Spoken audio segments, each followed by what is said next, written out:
తెలుగు రాష్ట్రాల్లో గత 2 రోజులుగా బాగా వినిపిస్తోన్న మాట రేవ్ పార్టీ. బెంగళూరులో జరిగిన ఓ రేవ్ పార్టీలో పాల్గొన్న వారిలో ఎక్కువ మంది తెలుగు వాళ్లే ఉన్నారని, అందులోనూ రాజకీయ సినీ ప్రముఖులున్నారని ప్రచారం జరుగుతోంది. ఈ క్రమంలో రేవ్ పార్టీల గురించి తెలుసుకోవాలనే ఉత్సుకత ప్రజల్లో కనిపిస్తోంది. అసలు ఈ రేవ్ పార్టీలంటే ఏంటి? ఇందులో కేవలం సెలబ్రిటీలే ఎందుకు పాల్గొంటారు? అసలు ఈ పార్టీల్లో ఎలాంటి పనులు చేస్తారు? ఇవి చాలా ఇంట్రెస్టింగ్ టాపిక్ గా మారిపోయాయి. రేవ్ పార్టీ కల్చర్ అనేది 1950లో ఇంగ్లండ్లో మొదలై మెల్లిగా ప్రపంచమంతా వ్యాపించింది. ఈ కల్చర్ ప్రారంభమైన కొత్తల్లో క్లోజ్డ్ ఏరియాలో పెద్దగా మ్యూజిక్ పెట్టుకునో లేదా లైవ్ పర్ఫార్మెన్స్ ఇవ్వడము, దానికి మైమర్చిపోతూ డ్యాన్స్ చేస్తూ ఎంజాయ్ చేయడం అనేది ఉండేది.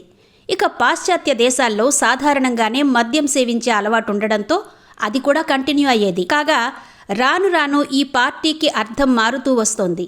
వైల్డ్ బిహేవియర్తో చేసుకునే పార్టీలకు రేవ్ పార్టీలు అని పిలవడం మొదలుపెట్టారు. పార్టీల్లో మద్యంతో పాటు డ్రగ్స్, అమ్మాయిలు ఇలా చాలానే యవ్వారం జరుగుతుందని టాక్. ముఖ్యంగా యువత ఈ పార్టీల్లో విచ్చలవిడిగా డ్రగ్స్ సేవిస్తూ అశ్లీల నృత్యాలు చేయడం, అది హద్దుమీరి శృంగార కార్యకలాపాలు జరుగుతాయని, అన్నిటికీ అన్ని రకాలుగా రెడీ అయిన వాళ్లే ఈ పార్టీల్లో పాల్గొంటారని సమాచారం. సాధారణంగా ఈ రేవ్ పార్టీని బడాబాబులు ఫామ్ హౌస్లోనో గెస్ట్ హౌస్లోనో నిర్వహిస్తూ ఉంటారు. 24 గంటల నుంచి 3 రోజుల వరకు నిర్వహిస్తారని సమాచారం. అందుకు తగ్గట్టుగానే ఫుడ్, కూల్ డ్రింక్స్, ఆల్కహాల్, సిగరెట్లతో పాటు రకరకాల డ్రగ్స్ కూడా ఏర్పాటు చేస్తారట. ఇక కొన్ని రేవ్ పార్టీల్లో అయితే ప్రత్యేకంగా లైంగిక కార్యకలాపాలు కూడా మెనూలో ఉంటాయని తెలుస్తోంది. శృంగార కార్యక్రమాల కోసం ప్రత్యేకంగా గదులు కూడా ఏర్పాటు చేస్తారట.